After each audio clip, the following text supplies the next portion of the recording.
Hello সবাই কেমন আছেন। আজকের ভিডিওটা আমি রাত থেকে শুরু করতেছি, কারণ আমি তো সকালবেলার কিছু কাজ অনেক সময় এগিয়ে রাখি, তো আজকেও এগিয়ে রাখতেছি। এখন আমি কালকে যে রান্না করব একটা জিনিস ভিজিয়ে রাখবো, তার আপনাদেরকে দেখায় যে আমি কোন জিনিসটা এখন ভিজিয়ে রাখতে যাচ্ছি। চলেন। এই যে এটা কেউ চিনেন বলেন? এটা সবাই চিনবে। আমরা কাঁঠালের বীজে চিনবো না এমন মানুষ তো বোধহয় আমাদের এখানে নেই, তাই না? এই যে কাঁঠালের বীজে তরকারি রান্না করব, তো এটাকে আমি তাই যে উপরে খোসাটা আছে না, এই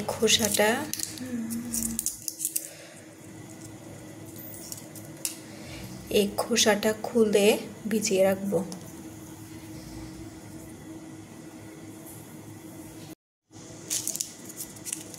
এই যে আমি এখন খোসা ছাড়াচ্ছি, খোসা ছাড়িয়ে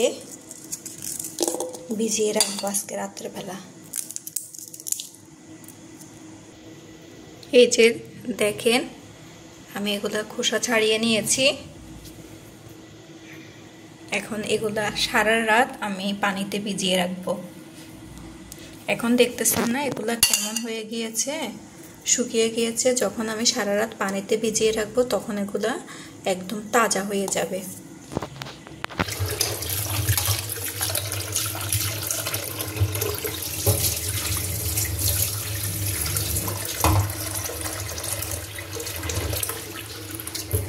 এই যে এভাবে ভিজিয়ে রাখবো,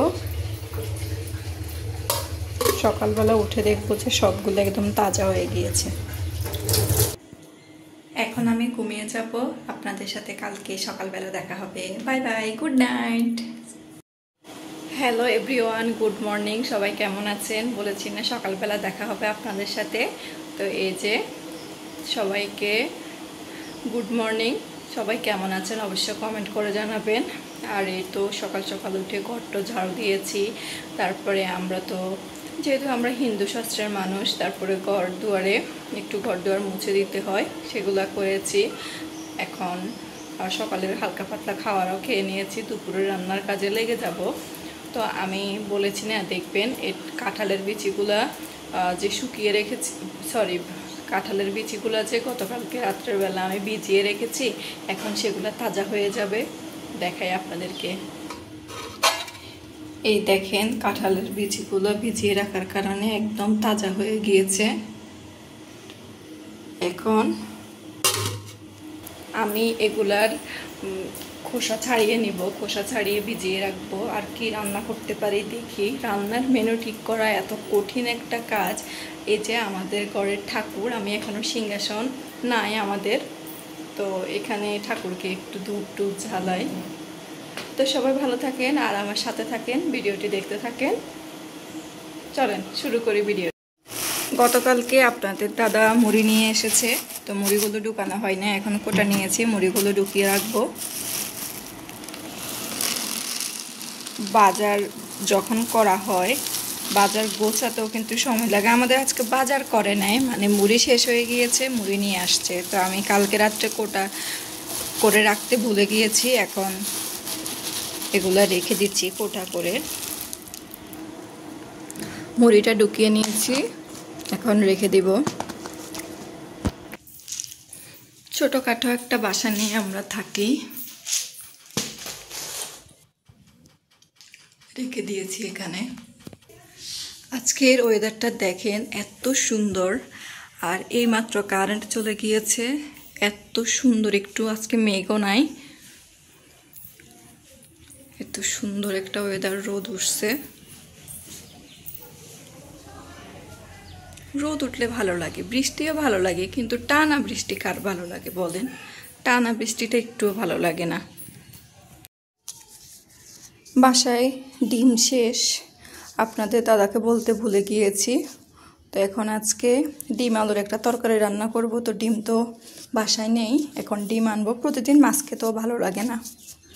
এই যে এখন গিয়ে 2টা ডিম নিয়ে আসবো। কি সুন্দর ওয়েদার।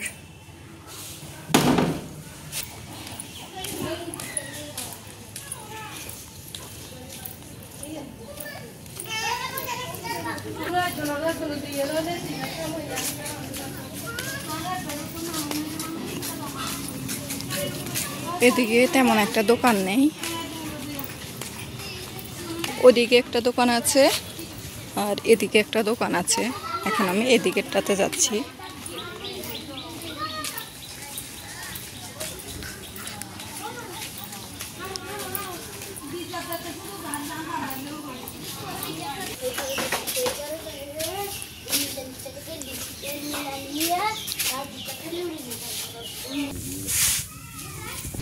মাঝে মাঝে মেয়েদেরকেও বাজার করতে হয়। এই যে আমি ডিম নিয়ে নিয়েছি, দুটো নিয়েছি, আপনাদের দাদা নিয়ে আসবে। মাঝে মাঝে মেয়েদেরকেও একটু টুকটাক কাজ করতে হয়। এখন আমি তার জন্য ডিমের অপেক্ষায় বসে থাকলে, আজকে অন্য কিছু রান্না করা যেত কিন্তু আজকে আসলে মাছ খেতে ইচ্ছে করতেছে না, তাই ডিম রান্না করব। ডিম নেওয়া শেষ, বাকি টাকাটাও দিয়ে দিয়েছে। এখন বাসায় চলে যাচ্ছি। এটা হচ্ছে আমাদের বাসা।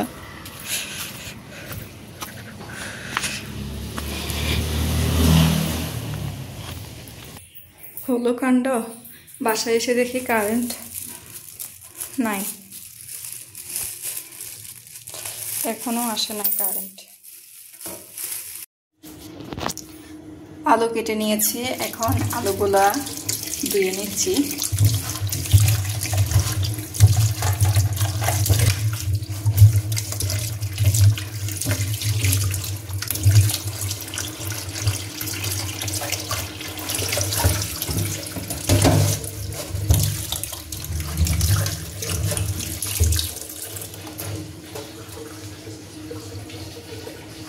এই তো ডিম আলু ধুয়ে দিয়ে দিয়েছি, এদিকে কারেন্টও চলে এসেছে।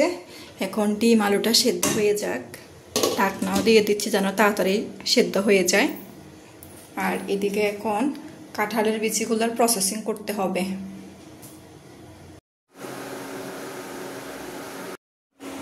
এখানে ডিম আলু সেদ্ধ করে নিয়েছি, কাঁঠালের বিচি রান্না করব, তার জন্য এখানে শুটকি ভিজিয়ে রেখেছি। আর এখানে কাঁঠালের বিচি সেদ্ধ বসিয়ে দিয়েছি, ভাতও হয়ে এসেছে। এখন ভাতের মাঠটা গেলে নিব। এই তো এভাবে করতেছি, মনে হয় যেন সময় তাড়াতাড়ি চলে যাচ্ছে। এদিকে আপনাদের দাদা ফোন করেছে, বলতেছে যে একটু পরে অফিস থেকে বের হবে। আমি তো ভেবেছি যে হয়তোবা সে বাসার কাছাকাছি চলে এসেছে, তাই আরও তাড়াহুড়া করতেছি যেন রান্নাটা তাড়াতাড়ি হয়ে যায়। তো আমি তাকে বলেছি যে তুমি যদি 2টা আড়াইটার মধ্যে আসো তাহলে আমার রান্না কমপ্লিট হয়ে যাবে, কোনো সমস্যা নেই। আর এখানে এখন ডিম আর আলুর খোসাটা ছাড়িয়ে নিচ্ছি। এই রান্নাটা আমি আমার শ্বশুরবাড়িতে এসে প্রথম খেয়েছি, আমার শাশুড়ি মা আর আমার ননাস তাদের থেকে শিখেছি। খুবই মজার একটা তরকারি, ঝাল ঝাল করে করা হয় আর অনেক তাড়াতাড়ি রান্নাটা হয়ে যায়, খুব তাড়াতাড়ি রান্নাটা হয়ে যায়। শুধু ডিম আর আলুটা সেদ্ধ করে নিলে বাকি রান্নাটা অল্প সময়ের মধ্যে হয়ে যায়। তো এই যে আলুর কিছু খোসা ছাড়িয়েছি, আরও কয়েকটা আলু বাকি আছে। এখন আমি ডিমের খোসাটা ছাড়িয়ে নিচ্ছি। দুজনের জন্য 2টা ডিম নিয়েছি, ডিমগুলোকে একটু কেটে কেটে দিব। আসলে সংসারে চলতে হলে একটু মিতব্যয়ী হতে হয়, না হলে হয় না। ডিম আর আলুর খোসা ছাড়ানোর পরে এখন এটাকে আমি রান্নার জন্য রেডি করে নিচ্ছি। তো প্রথমে আমি একটা বাটিতে পেঁয়াজ কুচি নিয়েছি, লবণ নিয়েছি। এখন আমার ননাস আর আমার শাশুড়ি মা তারা হলুদের গুঁড়ি দেয় না, আমি অল্প একটু হলুদের গুঁড়া দিয়েছি। আর এখন দিয়ে দিব অনেকটা পরিমাণ লাল মরিচের গুঁড়া, আর দিয়ে দিব তেল। তো এগুলা দিয়ে আমি খুব ভালো করে মেখে নিব। তো এই যে এটাকে আমি ভালো করে মেখে নেওয়ার পরে এখন ডিম আলুগুলোকে আবার আমি ছোট ছোট করে একটু কেটে নিয়েছি। আর ডিমটাকে শুধু একটা কাটাই দিয়েছি, 2টাকে 4 টুকরা করেছি। তো এখন আমি এই মাখানো মশলাটার সাথে ডিম আলুটা দিয়ে দিব, দিয়ে আরও কিছুক্ষণ খুব ভালো করে মেখে নিব। তো আমার এখানে তেল একটু অল্প হয়েছে, তো আমি কি করেছি আরও একটু তেল দিয়েছি। দিয়ে আমি এখন এই তো সব কিছু দিয়ে সুন্দর করে মেখে নিচ্ছি। প্রতিদিন মাছ খেতে কেমন লাগে বলেন? আর প্রতিদিন মাছ খেলে মাংস খেলে তো রাজার কুড়িও কুলাবে না, একটু তো আমাদেরকে সচেতন হতে হবে। আসলে যাদের বাপ দাদারা টাকা পয়সা রেখে যায় তাদের আসলে জীবনে বেড়ে ওঠা অনেক সহজ, আর যারা একদম অল্প থেকে তাদের জীবন শুরু করে তাদের জীবনটা অনেক কঠিন, তাদের জীবনটা অনেক সংগ্রামের, তারা অনেক সংগ্রাম করে জীবনে বেঁচে থাকে। এটাই আসলে বাস্তবতা। তো যাই হোক, ভগবান যা করে ভালোর জন্য করে, যা ভগবান ভালো মনে করতেছে তাই করতেছে। ভগবানের কাছে অনেক সন্তুষ্ট, অনেক শুকরিয়া। ভগবান এভাবে আমাদেরকে ভালো রাখুক। আমরা হয়তো বাড়ি গাড়ি করতে না পারি, কিন্তু যেন ডাল ভাত খেয়ে হলেও সুন্দরভাবে বেঁচে থাকতে পারি, এটাই আসলে ভগবানের কাছে চাওয়া। এই তো এখানে আমি মেখে নেওয়া শেষ করে কড়াইয়ে তেল বসিয়ে দিয়েছি, আর এদিকে আমি কাঁঠালের বিচিটাও সেদ্ধ বসিয়ে দিয়েছি। এখন কড়াইয়ের তেলটাও গরম হয়ে গিয়েছে, তো আমি যে ডিম আলুটা যে মেখে রেখেছি এখন সেটা কড়াইতে দিয়ে দিলাম। আর এটা দিয়ে আমি কি করব, একটু ঢাকনা দিয়ে দিয়ে কিছুক্ষণ নাড়াচাড়া করে রান্না করে নেব, একদমই সময় লাগবে না। আর ওদিকে কাঁঠালের বিচিটাও চেক করে দেখেছি যে অনেকটাই সেদ্ধ হয়ে এসেছে, আরও কিছুক্ষণ পরে ঘুটনি দিয়ে একটু ঘুটে দিব, তাহলে কাঁঠালের বিচিগুলো ভেঙে যাবে। কারণ আমি তো কাঁঠালের বিচির ডাল রান্না করব শুটকি দিয়ে, এই আর কি। তো এখানে এই যে এটাকে এখন আমি ঢাকনা দিয়ে রাখবো। আর ভাতও দেখেন হয়ে গিয়েছে, ডিম আলুর তরকারিটাও হচ্ছে। এখন এটাকে ঢাকনা দিয়ে কিছুক্ষণ এভাবে রান্না করে নিব। চেষ্টা করতেছি সময়ের মধ্যে রান্না শেষ করে ফেলার, আর বেশি কিছু তো রান্না করতেছি না, রান্না করতেছি 2টা তরকারি। এখন আমি ডালের মধ্যে কিছুটা রসুন দিয়ে দিব। রসুনটাকে আমি গ্রেট করে নিয়েছি, বাটা রসুন বাসায় নেই, তাই আমি রসুনটাকে গ্রেট করে নিয়েছি। আর এদিকে আমি ডালটাও ঘুটনি দিয়ে ঘুটে নিয়েছি। তারপর এখানে একে একে ডালের মধ্যে আমি সব মশলা দিয়ে দিব। এটা আমার মা রান্না করতো, খুবই মজা লাগে। যখনই কাঁঠাল খেতাম আগে বলতাম যে কাঁঠালের বিচিগুলো রেখে দিতে হবে, কাঁঠালের বিচির ডাল খাবো। তো এখানে আমি হলুদ দিলাম, লবণ দিলাম, একটু জিরা গুঁড়ি দিলাম, তারপরে বেশ খানিকটা কাঁচামরিচ দিলাম। এগুলো দিয়ে আরও কিছুক্ষণ সেদ্ধ করে নিব। এখন অনেকটাই রান্না হয়ে এসেছে, আর শুধু সম্বার দেওয়া বাকি। দেখেন, একটা রাইস কুকারে ভাত বসিয়েছি, ইন্ডাকশানে ডাল বসিয়েছি, চুলায় আলু বসিয়েছি। টোটাল আমি 3টা চুলাতে রান্না করতেছি, মানে 3টা জায়গায় আমি রান্না করতেছি আর কি, তাড়াতাড়ি রান্নাটা শেষ করার জন্য। এখন শুধু সম্বার দেওয়ার বাকি, সম্বারটা দিয়ে দিলে আমার রান্না কমপ্লিট। তারপর রান্নাঘরটা গুছিয়ে নিব। তারপর আমি ডালের জন্য শুটকি কেটে নিয়েছি, ধুয়ে পেঁয়াজ কেটে নিয়েছি। এখন শুটকি আর পেঁয়াজটাকে ভেজে ডালের মধ্যে সম্বারা দিয়ে দিব। এই দেখেন, ডালের সব মশলা দেওয়া শেষ। এখন শুটকিটা তেলের মধ্যে দিয়ে দিলাম, আর শুটকিটা কিছুক্ষণ ভাজার পরে আমি এটার মধ্যে দিয়ে দিব পেঁয়াজ কুচিগুলা। তারপর শুটকিটাকে আর পেঁয়াজটাকে আমি একদম লাল লাল করে ভেজে ফেলবো। আর লাল লাল করে ভেজে ফেলার পরে আমি এটাকে ডালের মধ্যে দিয়ে দিব। আমি নতুন নতুন আসলে ভিডিও করতেছি, তো আপনাদের কাছে কেমন লাগে কমেন্ট করে জানাবেন। জানি হয়তো অনেকের কাছে ভালো লাগবে না, আমার হয়তো দামি মোবাইল নেই, আমার হয়তো দামি ক্যামেরা নেই, কিন্তু আমি আসলে চেষ্টা করতেছি। চেষ্টা করলে আপনারা যদি আমার পাশে থাকেন তাহলে অবশ্যই ভালো কিছু হবে। জানি না ভিডিওগুলো কতটুকু ভালো হচ্ছে, কিন্তু তারপর আমি চেষ্টা করতেছি আপনাদের সাথে ভালোভাবে শেয়ার করার। অবশ্যই আপনারা পাশে থাকবেন, আর অবশ্যই একটা সাবস্ক্রাইব করে দিবেন। তো এই যে আমার রান্নাবান্না শেষ। এই যে দেখেন, ডাল রান্না করে নিয়েছি, ডিম আলুর পাতুরি করে নিয়েছি। আপনাদের দাদাও চলে এসেছে, এখন দুজন মিলে খেতে বসে গিয়েছি। তার কাছে নাকি ডালটা খুবই ভালো লেগেছে, সে আজকে প্রথম এই ডালটা খেয়েছে। আমি তো খেয়েছি, আমার মা রান্না করতো, কিন্তু সে আজকে প্রথম খেয়েছে, তার কাছেও অনেক ভালো লেগেছে। যাক, আমি তাহলে রান্নাটা করতে পেরেছি, তার মন মতো হয়েছে, এটাই হলো কথা। তো আমার ভিডিওগুলো ভালো লেগে থাকলে আপনারা অবশ্যই আমার পাশে থাকবেন আর কমেন্ট করে জানাবেন। এখন আমিও আমার জন্য ভাত তরকারি নিয়ে নিয়েছি আর খেতে বসে যাব।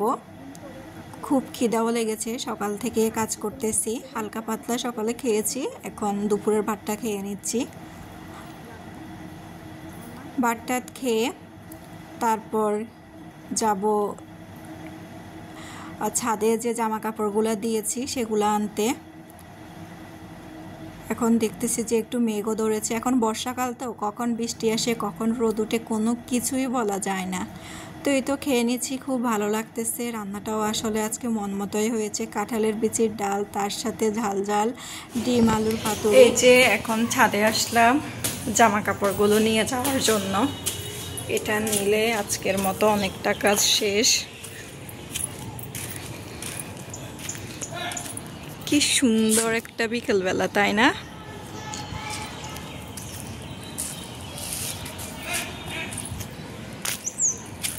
একটু দেখায়,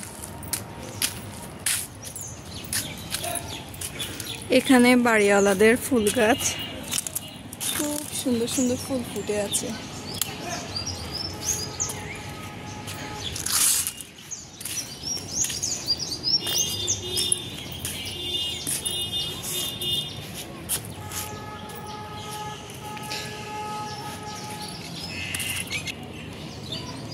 ক্লিপ না লাগালে সব জামা কাপড় পরে যায়।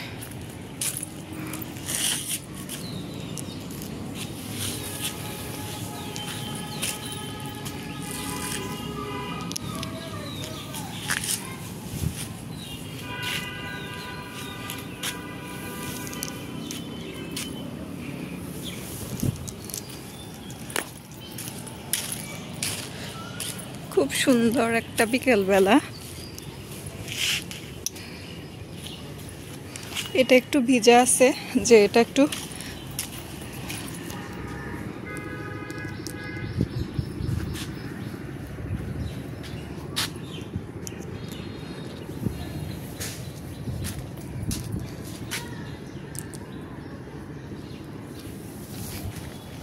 আর এখন বাকি আছে বেড খাবারটা নেওয়া। দেখেন সূর্যটা এত সুন্দর লাগতেছে। এখন আমার বেড খাবারটা নিয়ে নিব, তারপরে বাসায় চলে যাব।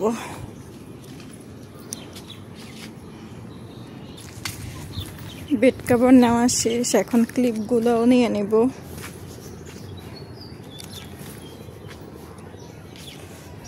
কি সুন্দর একটা পাখি উড়ে যাচ্ছে, আর এদিকে সূর্য মামা উঠে দিচ্ছে। দেখেন আমার জামা কাপড় নেওয়া শেষ। তো সবাই ভালো থাকবেন। আমার ভিডিওটি কেমন লেগেছে অবশ্যই কমেন্ট করে জানাবেন, আমার পাশে থাকবেন, আর নতুন হলে একটা সাবস্ক্রাইব করে দিবেন। আর যারা সাবস্ক্রাইব করে রেখেছেন তাদেরকে অনেক অনেক ধন্যবাদ। আজ এই পর্যন্তই, বাই।